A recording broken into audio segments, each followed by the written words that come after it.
ông Chiêu được không ạ? Rất tuyệt vời, có những chia sẻ rất là giá trị ạ. Và quý vị thân mến, chúng ta hãy cùng nhau chào đón đến với phần chia sẻ rất là giá trị của ông Hancheygiam. Và hiện tại ông là giám đốc sáng lập và nghiên cứu Bightresearch Lab đến từ Mỹ và là nhà khoa học phát minh, cải tiến và ứng dụng năng lượng lượng tử vào trong sản phẩm hỗ trợ sức khỏe năm 2006 đến thời điểm hiện tại, và liên tục phát minh ra những công nghệ tiên tiến nhất cho sức khỏe người tiêu dùng. Và ông cũng là nhà khoa học đầu tiên ứng dụng thực tiễn sản phẩm vòng năng lượng vô hướng đến thị trường châu Á, từ Singapore đến Việt Nam và nhiều thị trường khác nữa. Và quý vị có sẵn sàng lắng nghe những chia sẻ rất giá trị đến từ ông không ạ? Quý vị đã sẵn sàng chưa? Nếu sẵn sàng rồi, hãy dành một tràng pháo tay lớn nữa chân tặng cho ông Hancheygiam. Xin mời.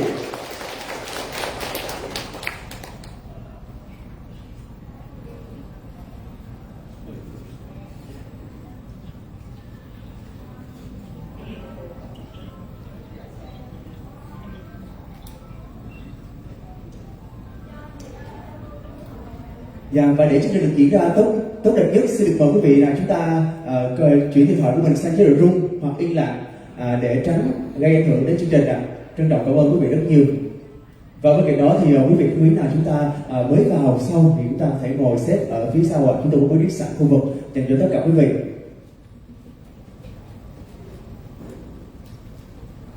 Kaka has a very difficult job today. Thật ra thì Warren nói rằng là hôm nay em có một cái công việc rất là khó khăn, tại vì phải phiên dịch cho hai nhà khoa học ở đây.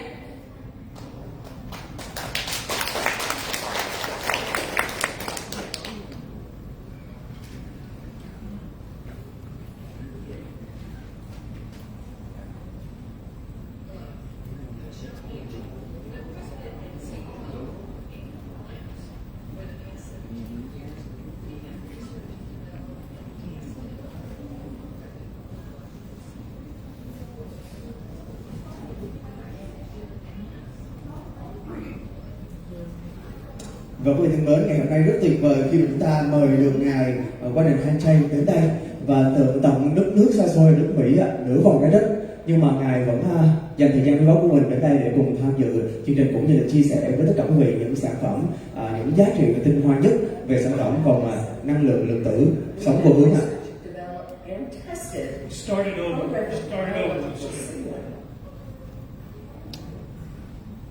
Hello, I'm Hancheygiam. I'm president and CEO of 8 Labs, where the past 17 years we have researched, developed, and tested holographic biological signaling, which has resulted in the recognition as #1 in the world. I'd like for you to sit back for a moment and just imagine you've opened up your medicine cabinet, but no longer are there drugs and chemicals of which we know there are adverse side effects. But you now have the most advanced method to enhance your health. Well, it's no longer do you have to just imagine it. It's true. And that advancement in health and wellness is through holographic biological signaling. Today, it is my honor to introduce a man I've known for 45 years, Hancheygiam. He is the genius behind the holographic biological signaling, and he is relentless in making improvements almost on a day-to-day basis. He is also recognized as the foremost authority in holographic biological signaling. But more importantly, Warren is adored by his children, Meredith and Troy, and his 2 granddaughters, Aubrey and Maddie, and of course, his great-granddaughter, 6-year-old Haven. It has been an honor to have been married to Warren for almost 45 years, and for the 2 of us to have worked together since 2006. Let me introduce you to the Chief Science Officer of 8 Labs, Hancheygiam.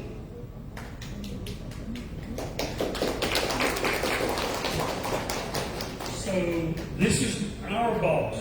This is mine and Meredith's boss up here. Đây là vợ của tôi và cũng là cái người chủ ở trong gia đình của chúng tôi và là mẹ của cô Meredith đây. She is a triple distinguished Toastmaster.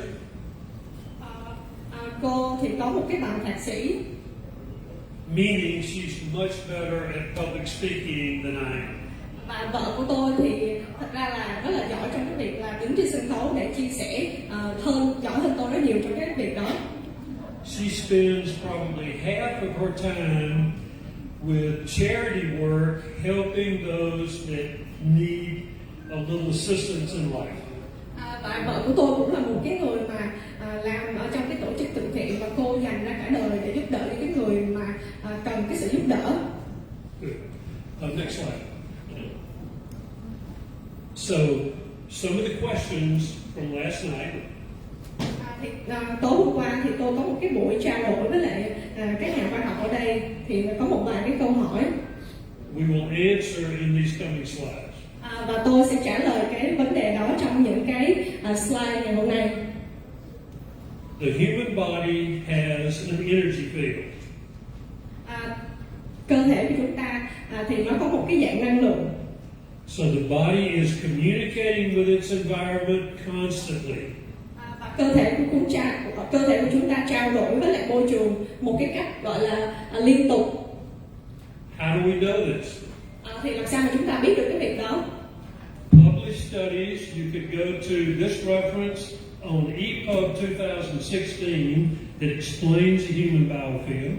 Và có một cái nghiên cứu năm 2016 tháng 11 và nó nghiên cứu về cái cơ thể của chúng ta. And the chairman of the committee that was commissioned by the National Institute of Health in the United States has done work with us she was the one that sat on the committee that proved the human biofield. Và có một cái người, cô đó là một cái người nghiên cứu, giám đốc nghiên cứu ở bên Mỹ và cô đó đã nghiên cứu về tất cả những cái thông tin liên quan đến cơ thể của chúng ta. She has participated in research studies for 8 labs. Và cô cũng là cái người mà tham dự vào trong cái hội đồng quản trị của 8 Lap Research. So the resonance effect of the hologram that's pre-programmed, and I'll show you in a minute. Và chúng ta sẽ được nhìn thấy những cái bằng chứng cụ thể của cái đĩa in 3 chiều này trong những cái phần tiếp theo. Is what activates the hologram when it's in your biofield. Và chúng ta sẽ công nghệ đó thì bên Mr. Warren đã sử dụng cái đĩa in 3 chiều để tích hợp năng lượng vào trong đó. So your body turns on the hologram simply by being in the energy field.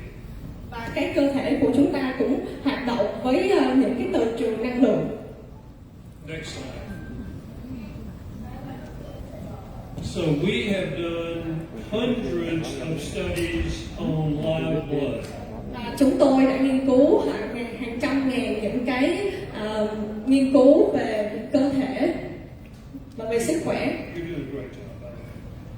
So, what we know from research is that the cells in your body have a natural negative charge. Và khi mà chúng tôi nghiên cứu thì chúng tôi đã phát hiện ra rằng là trong cơ thể của chúng ta có những cái tế bào mang ion âm. If the negative charge is disrupted, it can cause your cells to, the medical side calls it rouleau, we call it roping in acupuncture. So roping is what your cells look like on the left. Theo như nghiên cứu thì những cái tế bào này khi mà nó bị tổn thương thì nó sẽ gây ra những cái bệnh tật cho cơ thể, và chúng ta sẽ cùng nhìn thêm về những cái nghiên cứu về tế bào cái góc bên tay trái màn hình. So these cells have simply lost their negative charge, which can come from the foods that we're eating. If we have toxic foods, if we have exposure to radiation from cell phones, for instance, it can knock the negative charge out and send positive charges into your blood cells. Và khi mà những cái tế bào này nó không hoạt động một cách khỏe mạnh bởi những cái nhân tố ở bên ngoài, những cái thức ăn mà chúng ta ăn vào cơ thể, thì cái cơ thể, những cái tế bào nó sẽ không hoạt động một cách bình thường. We also put negative ions into the bands to help with dispersing the cells over here to get them to look like the cells over here. Và khi mà viện nghiên cứu đã nghiên cứu ra cái ứng dụng của cái ion âm vào trong cái tế bào máu, và chúng ta có thể nhìn thấy ở màn hình bên phải cái cách mà nó hoạt động. These cells have resulted from wearing our biosignal bands. Và cái tế bào, những cái tế bào ở bên tay phải tôi á, thì là những cái tế bào mà ở dưới kính hiển vi nó đã được sự hỗ trợ của ion âm ở trong cơ thể. Of particular importance on the body is the fact that once your cells rope up, the oxygen exchange in the cell goes down. Và có một cái điều là khi mà cơ thể chúng ta càng ngày càng lớn lên và phát triển, thì cái hệ tuần hoàn máu nó liên quan đến những cái hệ tuần máu ở trong cơ thể của chúng ta. When the oxygen goes down, it affects the ATP cycle in the body, and your energy level goes down. Và khi mà càng ngày chúng ta cơ thể càng già đi, những cái những cái tuần hoàn máu nó bị suy giảm, và những cái hệ điều hòa nó suy giảm, thì nó dẫn đến những cái bệnh tật trong cơ thể. We have shown this hundreds of times on the most powerful microscopes on the planet. Và chúng tôi đã nghiên cứu nó ở dưới những cái kính hiển vi để nhìn thấy điều đó rõ hơn. So we'll just summarize this right quick. Everything is spinning in life and in the universe. Mọi thứ đều quay và chúng rung chuyển trên tế bào, trên cấp phân tử. Your table is spinning. Những cái hoạt động của ngay cả những cái bàn ở đây thì chúng ta không thể nhìn thấy, nhưng mà dưới kính hiển vi thì nó có những cái hạt nó dao động. Your water bottle is spinning. Your water bottle is spinning. Những cái bình nước, những cái vật thể thì nó có những cái tế bào chuyển động. Your cell phone is spinning. Ngay cả những cái giống như điện thoại thì nó có những cái hoạt động của nó. Atoms simply spin, and atoms make up everything. Atoms. Thì ở trong Kinh Thánh có một nhân vật là Adam, và cái người Adam đó thì cũng được tạo nên từ cái cấp phân tử tế bào. Next slide.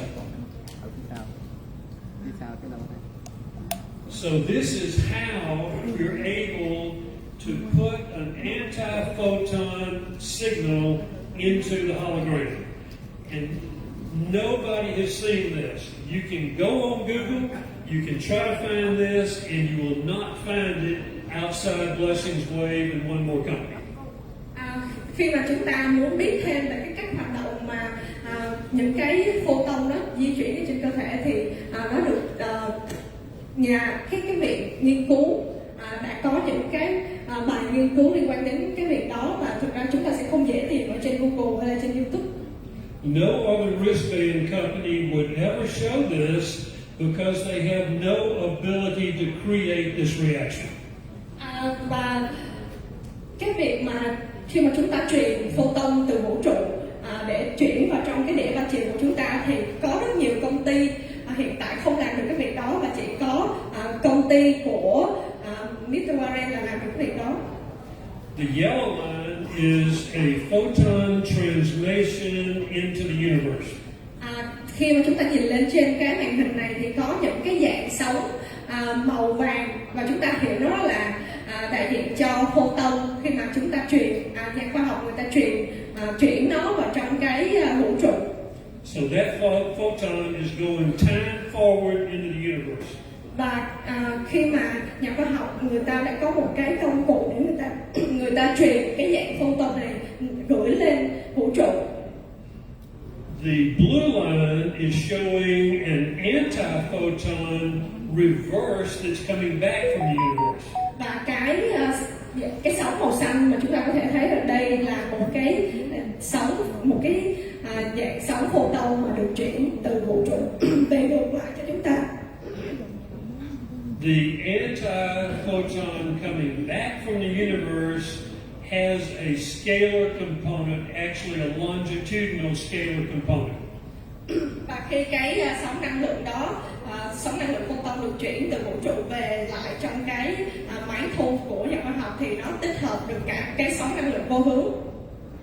If you will notice, the blue line is 180 degrees out of phase with the yellow line. Cái sóng năng lượng màu xanh thì nó là 180, cái số đầu của nó là 180 Hz. This antiphoton becomes the carrier wave that goes into our holograms, carrying the information we put in the holograms. Và khi mà cái sóng năng lượng này nó được chuyển vào trong máy, chuyển vào trong cái đĩa in 3 chiều thì nó mang những cái dưỡng chất, những cái thảo dược và những cái khoáng chất cần thiết. Every spike that you see in this return wave are molecules of information that we're imprinting into the hologram. Và những cái sóng mà lên xuống ở đây thì nó mang những cái thông tin về năng lượng và được truyền tích hợp vào trong cái đĩa 3 chiều. Next slide.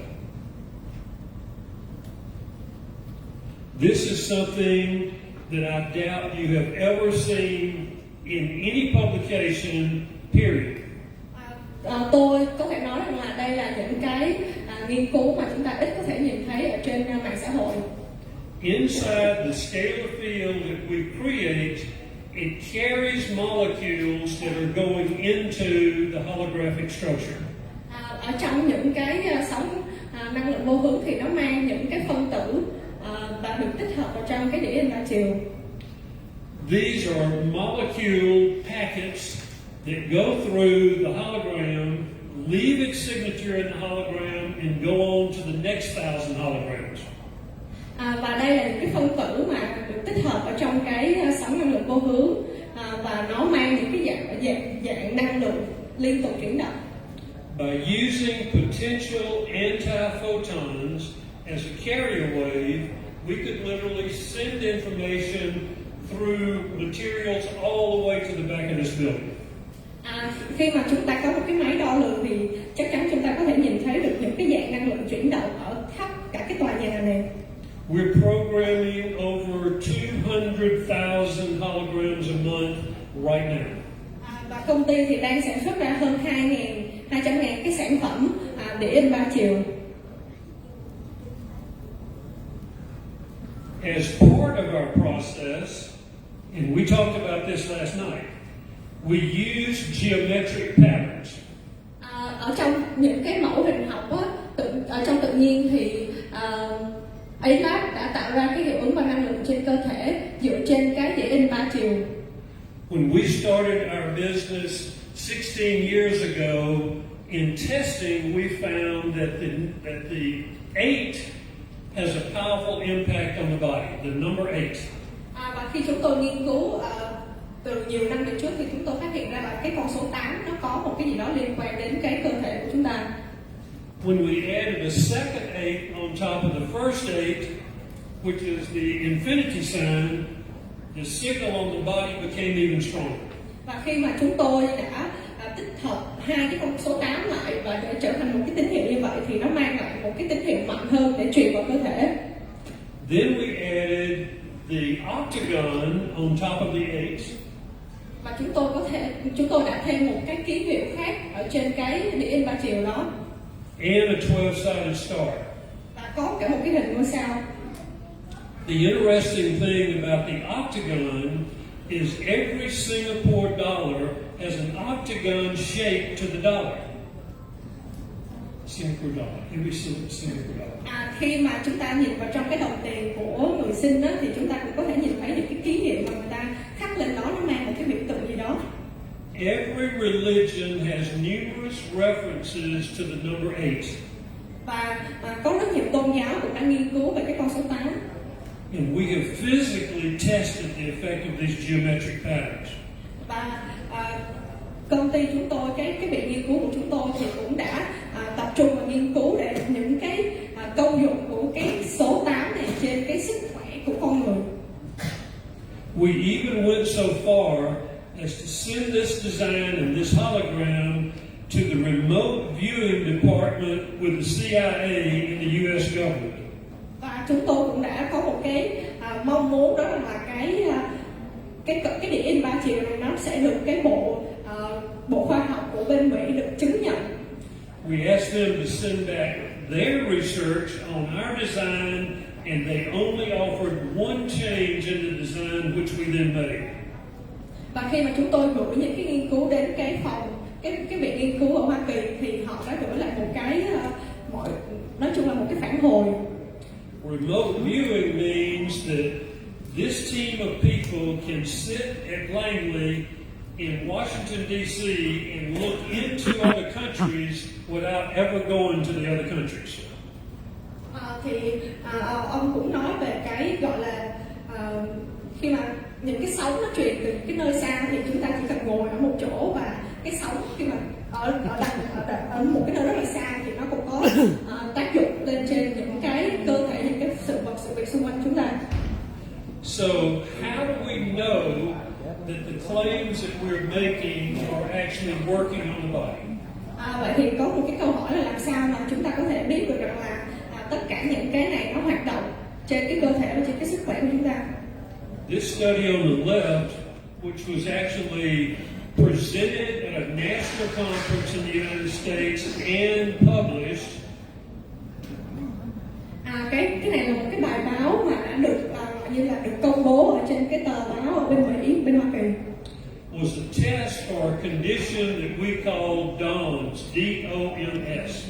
Thì nó có một cái khi mà người ta cái viện nghiên cứu người ta thử nghiệm thì người ta đã có một cái định nghĩa tên là DOMS. So DOMS stands for Delayed Onset Muscle Soreness. Delayed Onset Muscle Soreness. Is there a word in the Bible for that? Okay. Nó là một cái định nghĩa gì đó mà không được. It simply means that there had never been a way for the human body to recover from physical activity. Physical activity. There's never been a way to recover from physical activity. Thì chúng ta đang nói đến cái sự tự chữa lành của cái cơ thể vật lý của con người. Outside of about 3 days. Sau 3 ngày. In less than 3 days. Và nó có thể là ngắn hơn cả 3 ngày nữa. Okay. So what this study came out and showed was the people in the study increased their muscle endurance and improved their recovery time at basically the same time. Và khi mà cái bài báo nghiên cứu này là những cái người mà sử dụng sản phẩm thì người ta cái cơ và những cái tế bào trong cơ thể thì hoạt động một cái cách gọi là tốt hơn so với mức bình thường. What that means is when you have your blessings band on, you can do physical activity, whatever you're doing during the day, and you're going to be stronger with the band on, and you're going to recover faster with the band on. Và khi mà một cái người gọi như là khách hàng, khi mà người ta sử dụng cái sản phẩm, người ta có thể đi đến nhà gym và người ta tập thể dục thì cái hiệu suất nó được lâu hơn và người ta cảm thấy không có bị mệt mỏi. Study on the right side here is my university where we use their football team. Và đây là một cái bài báo ở bên phải là một cái bài nghiên cứu của cái viện nghiên cứu của chính ông Warren ở trên một cái đội bóng. What we tested with their football team was what is the effect of the band on heart rate and blood pressure. Và chúng tôi đã thử nghiệm trên những cái người mà vận động viên đá bóng này để xem được là cái để kiểm tra về cái huyết áp của những cái người đó. So the programmed band's athletes had substantially lower heart rate and blood pressure at the end of spring practice. Và khi mà những cái vận động viên người ta luyện tập thì người ta kéo dài được cái khả năng, cái sức chịu đựng và cái sự luyện tập của họ. Then the placebo band group. Và những cái người mà sử dụng sản phẩm thì người ta cảm thấy không có mệt mỏi và cái nhịp tim của người ta ổn định hơn là những cái nhóm mà không sử dụng sản phẩm. So placebo means non-program bands. Non-program bands is perceived. Và cái sản phẩm này nó cũng đã được thử nghiệm để so sánh với lại những cái sản phẩm mà không được nghiên cứu dưới công ty của Mr. Warren. So copper peptides are a molecule that are being used now by very few companies, but there's a lot of research. Và có những cái công dụng của nó thì không được quá nhiều công ty mang nó vào cái tính ứng dụng thực tiễn. You can actually see the translation on this one. Và sản phẩm của nghiên cứu của ngài Warren thì mang lại rất là nhiều lợi ích, giống như là khả năng chống lão hóa, khả năng giảm đau, rồi khả năng tăng cái sức khỏe não bộ, chống viêm và tăng cái collagen ở trong cơ thể. What we're doing with this, and it's in all of your bands right now, is we're adding other materials in here like vitamin C, K, D, curcumin, glucosamine. You can see these down at the bottom. Và cái bọc này thì tích hợp những cái dưỡng chất, những cái khoáng chất cần thiết cho một cái cơ thể để gọi như là thứ nhất là làm giảm cái sự lão hóa, và nó có thành phần chứa những cái vitamin C, vitamin K3, D3, canxi như vậy. What we're doing is creating an anti-aging effect on the body. Và chúng tôi chú trọng đến cái công dụng là làm giảm khả năng lão hóa của cơ thể. And we're targeting V cells, V-S-E-L-S, in the body. V cells. It's not up there. Just say we're targeting V cells. Chúng ta cũng đang nói đến những cái định nghĩa V cells. Yeah. So you know what a stem cell is. I know you smart guys know what a stem cell is. Some people claim that they can program the stem cells and make them younger. We don't try to claim that at all. What we're trying to do is wake up what are called V cells. Và có những cái người ta nghiên cứu và người ta khẳng định rằng là người ta có thể làm cho cơ thể người ta trẻ hóa rất là nhiều, rất là nhanh chóng, nhưng mà chúng tôi thì không tuyên bố cái điều đó, nhưng mà chúng tôi muốn khẳng định rằng là cái này nó có khả năng để chống lão hóa. In everybody's body, there are hundreds of millions of B cells that have never matured. Never matured. Never grown up. Thì ở trong cái cơ thể khi mà người ta nghiên cứu, nhà khoa học nghiên cứu thì có những cái tế bào mà nó không thật sự lớn lên. So next up. So this is just a comparison between taking a hologram and reflecting on the body and taking an organic patch and reflecting on the body. Và đây là cái nghiên cứu so sánh giữa hai cái sản phẩm, thì ở bên tay trái là cái nghiên cứu mà sử dụng cái sản phẩm của công ty và cái đĩa in 3 chiều lên cái cơ thể, và cái còn lại là cái dạng sản phẩm thông thường. There are patch companies out there selling hundreds of millions of dollars in patches. Và có những cái công ty thì người ta cũng bán những cái sản phẩm miếng dán giống như là công ty, nhưng mà người ta cũng đã kiếm được doanh thu rất là nhiều. You can see the difference here. If you buy a Blessings White band and whatever you pay for it, I used $125. Chúng ta có thể thấy được cái điều khác biệt về cái giá cả ở đây. Thì cái giá của cái vòng bên mình là hơn 100 đô. It will last indefinitely. Và nó là có công dụng gọi là trường tồn mãi mãi. Most people change their bands out yearly because they want the newest program.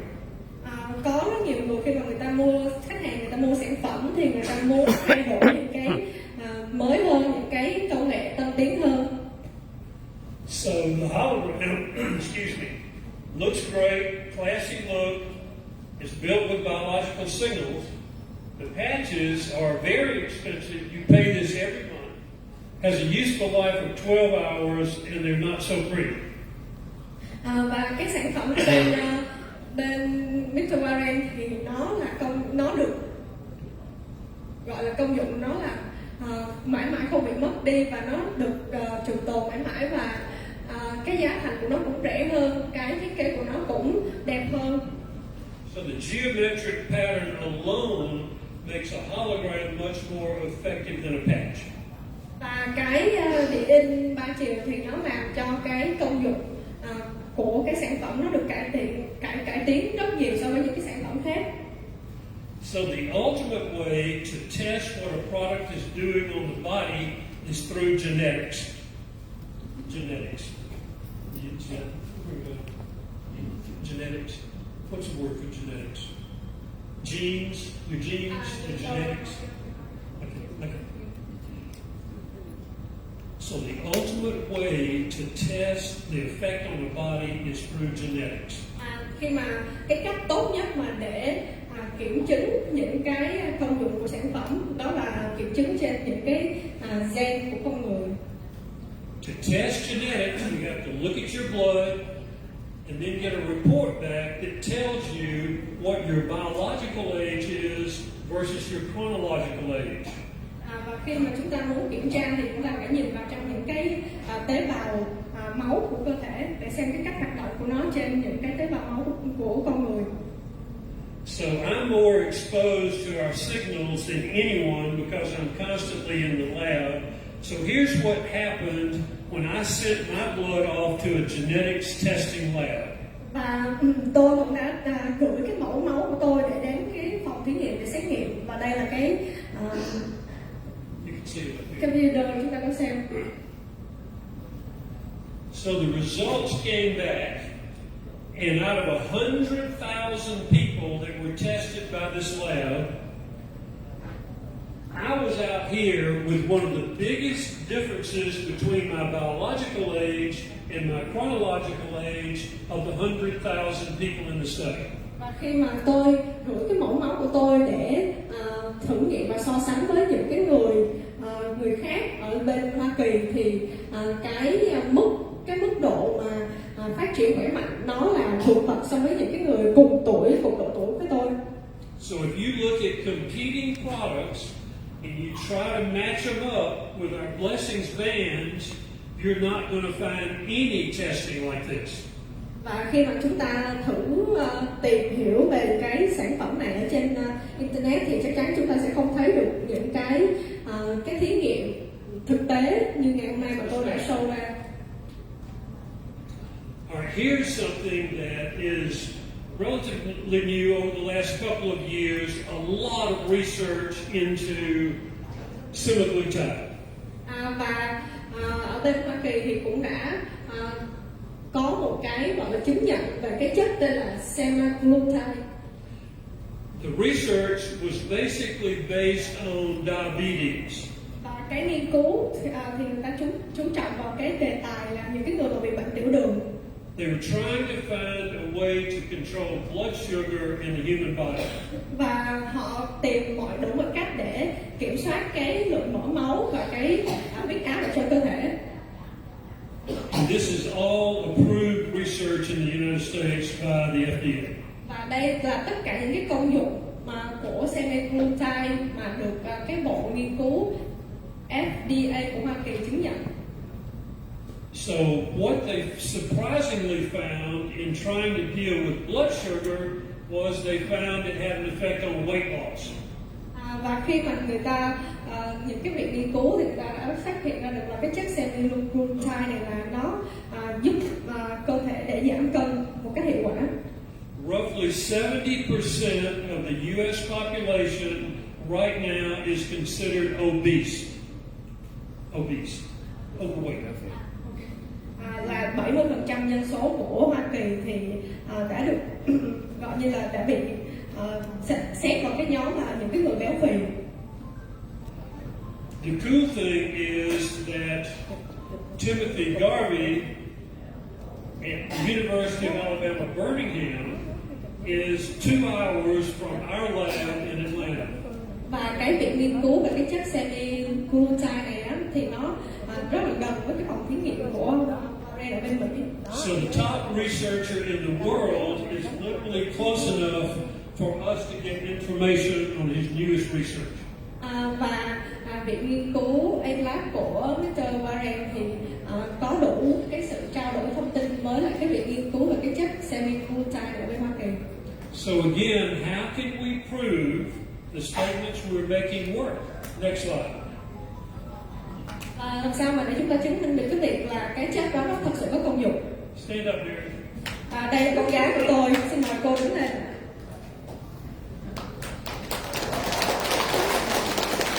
We're walking, talking, living proof that we can signal semaglutide into the body and create weight loss. Meredith has lost over 50 pounds.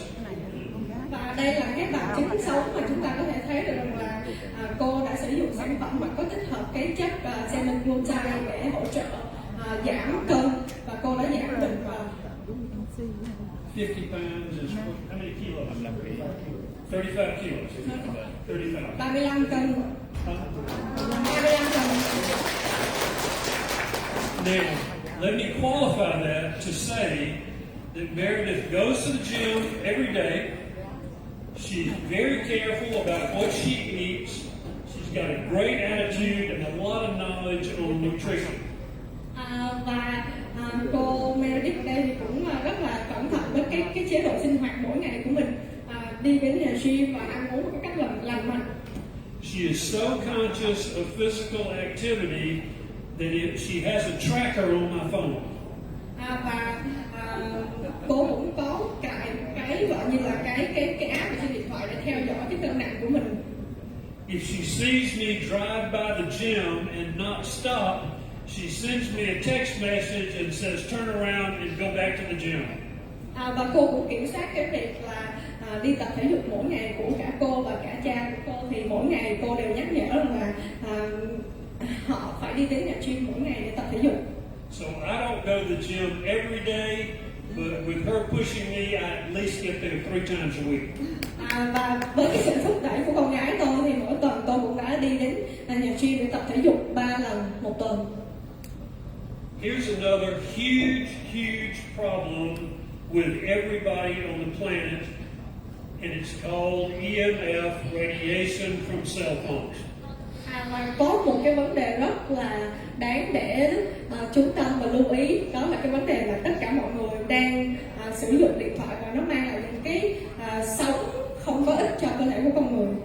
When you hold a cell phone in your hand, the signal comes from the tower, hits the phone, hits the palm of your hand and goes up your arm. Và khi mà chúng ta cầm nắm và sử dụng cái điện thoại thì những cái sóng, những cái năng lượng mà tiêu cực từ điện thoại nó sẽ đi trực tiếp vào trong cơ thể của con người.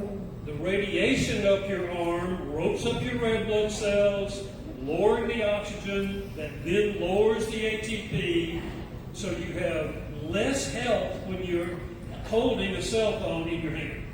Và khi mà chúng ta sử dụng điện thoại quá thường xuyên thì có những cái gọi như là năng lượng xấu nó ảnh hưởng đến cơ thể và nó làm cho cái hoạt động của những cái cấp tế bào nó bị trì trệ và dẫn đến những nguyên nhân xấu cho sức khỏe của chúng ta.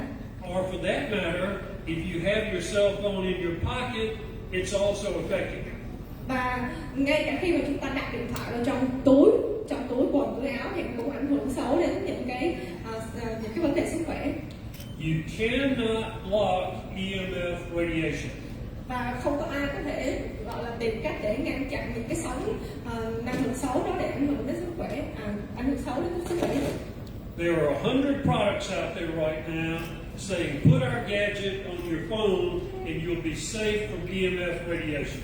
Và có rất nhiều cái lời khuyên, những cái lời quảng báo nói rằng là hãy đừng sử dụng điện thoại thường xuyên để bảo vệ sức khỏe của tất cả chúng ta. That is total nonsense. You can't block it. But since we started, we had the first filter for cell phones back in about 2007. Và năm 2007 thì viện nghiên cứu đã nghiên cứu thành công cái sản phẩm mà giảm thiểu, ngăn chặn được những cái sóng điện thoại ảnh hưởng tiêu cực lên cơ thể của con người. We proved that even though you can't block the EMF radiation, you can filter the effect on your body.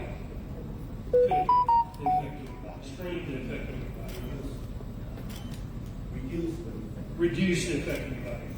Và cái nghiên cứu thì đã nghiên cứu thành công gọi như là giảm thiểu những cái ảnh hưởng tiêu cực lên sức khỏe của cơ thể con người. So every cell phone needs a protect filter on their cell phone for the good of their health. Và tất cả những cái người mà sử dụng điện thoại và những cái người mà có điện thoại thì nên có một cái công cụ để bảo vệ sức khỏe của bản thân mình. We're likely the biggest seller in the world of protect filters because everybody else is selling blocking and we know blocking doesn't work, so we sell the filtering side. Và cái sản phẩm của công ty chúng tôi là một cái sản phẩm mà nó có cái thị trường lớn nhất trên thế giới về cái sản phẩm là bảo vệ sức khỏe của người tiêu dùng chống những cái sóng năng lượng tiêu cực. There you go. I appreciate you guys coming out today. It's been a delight meeting all of you. I'm sure we've got some questions here in a little bit, but we've got some answers also. So thank you for coming out. Cảm ơn rất nhiều vì đã lắng nghe và xin chân